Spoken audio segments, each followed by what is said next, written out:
gudoomiyaasha xisbiga mucaaradka ee wadaniga Wicid oo qayb ka mid ah warbaahinta kula hadlayay xarunta xisbiga mucaaradka ee Wicid ayaa ugu horeyntiiba waxa halkaasi ka hadlay gudoomiyaha xisbiga mucaaradka ee wadani Dr. Abdirahmaan Maxamed Cabdillaahi Abdirahmaan Cirro oo ku hadlayay afka labada xisbi.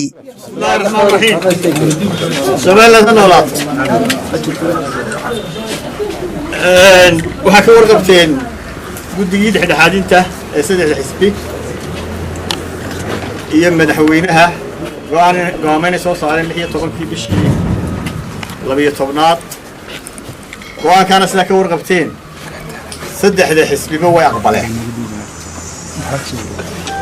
labada xisbi waxay aqbaleen gogashii madaxweynuhu u fidiyay waxaana isugu yimaadeen kulanka koowaad madaxweynaha iyo labada gudoomiye isla qaateen waxa madaxweynuhu codsaday in la siiyo 48 saacadood waxaan ka wada hadalay sidii loo fulin lahaa saddexdii qodob ay soo saareen guddiga dhexdhexaadintu ee ahaa kala dirista komishanka hadda jooga soo celinta komishankii hore iyo muddaynta xilliga doorashada oo ka dambeyn 2020 maalinta koowaad waxaan ku kala tagnay sidii madaxweynuhu uu ku kala diri lahaa komishankii hore waxaan u soo jeedinay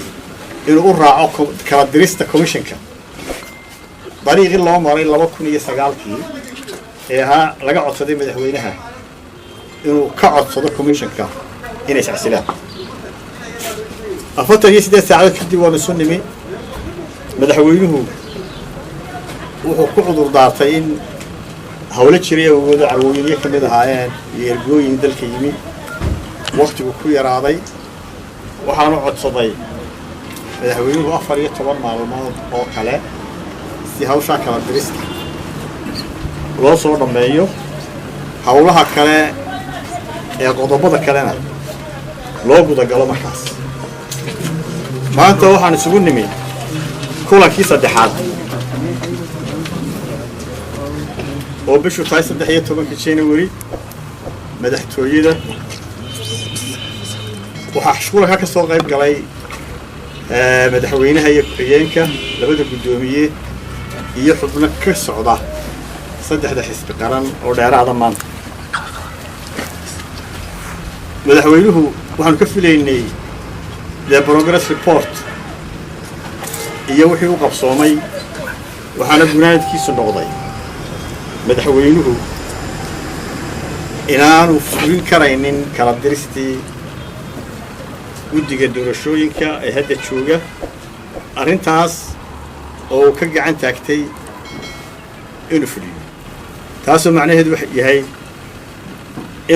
inaanay fulinaynin go'aamadii guddiga dhexdhexaadinta labada xisbi waxay ugu baaqayaan komishanka hadda jooga si dalka ay uga qabsoonto doorashooyin waqtiga u degdeg badan ee suurtagalka ah iyagoo u turaya dalkooda inay iscasilaan baan ugu baaqaynaa xisbiyada mucaaradka waxay kaloo caddaynayaan inay una soo jeedinayaan guddigii dhexdhexaadinta beesha caalamka shacbiga Soomaaliland inay doorka ay ku leeyihiin ay ka qaataan hawshan waxa kale oo ugu dambeyn labada xisbi isla qaateen inay isugu yimaad doonaan shirar joogto ah oo ay kaga tashanayaan tallaabooyinka ay sida wada jirka